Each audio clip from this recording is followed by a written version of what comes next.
In this video, we will be covering Photoshop's shortcuts. Let's dive in. The first group of shortcuts we're going to go over are the standard shortcuts, which are shortcuts that are universal across most programs, Adobe or otherwise. The first shortcut I'm going to show you guys is the cut shortcut. So let's go ahead and grab a selection area. And the shortcut for cut is Control X or Command X if you are on a Mac. Note that anytime I say Control in this video, if you're working on a Mac, it's going to be Command for you. So you'll see if I hit Control X, I'll cut my selected area from the layer. Go ahead and undo that, and I'll get to that shortcut in a second. The next shortcut I'm going to show you guys is the copy shortcut, which works similarly to the cut shortcut, and it is Control C. The main difference between the copy shortcut and the cut shortcut is that the copy shortcut does not remove the part of the image that you want to save to your clipboard.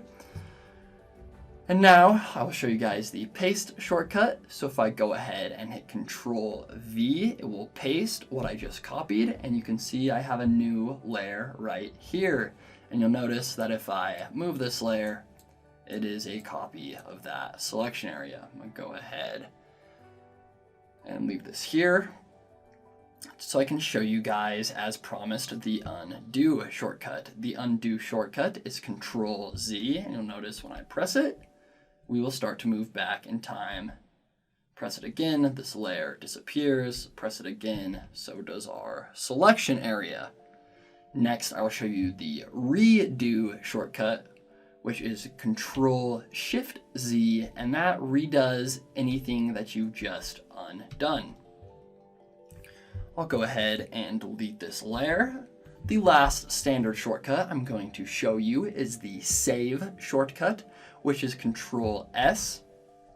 You'll notice because I haven't done a save as yet, it's going to ask me where I want to save this on the computer. But if I already had saved this somewhere and I hit Control S, then it would just quickly save it for me automatically without opening any new windows.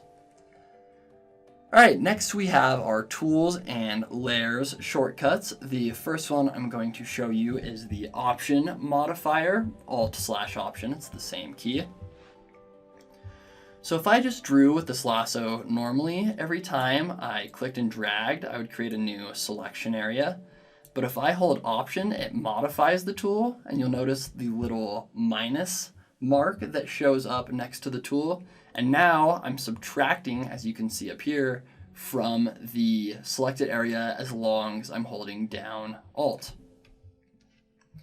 The second I release Alt, you'll notice it goes back to the original setting. One good thing to note with the Alt option modifier is it won't always be add or subtract. It just kind of depends on the tool you're using, how it modifies the tool. Next, I will show you a very similar shortcut to the Alt shortcut, which is the Shift modifier. So if I hold Shift, you'll notice a little plus comes up. And now, once I start clicking and dragging, I'll be adding to my selection area. The Shift shortcut also has another function. So you'll notice if instead of pressing Shift before I start drawing, if I click and then hold Shift, I guess it doesn't do it with the lasso tool, so I'll do it with something else.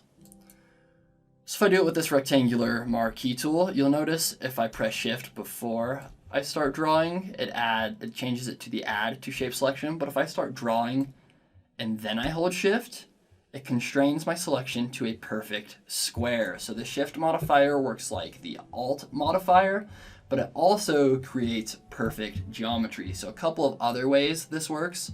If I were to use, let's say, the Move tool, and I started using it and then held Shift, it would only allow me to move either in perfect 45-degree angles or in perfect 90-degree angles. Go ahead, get back to center. Next, we have our brackets shortcut, which changes your tool size whenever you have a circular tool like the brush or the spot healing tool or anything like that. So if I hit the left square bracket, the tool gets smaller. If I hit the right square bracket, the tool gets bigger.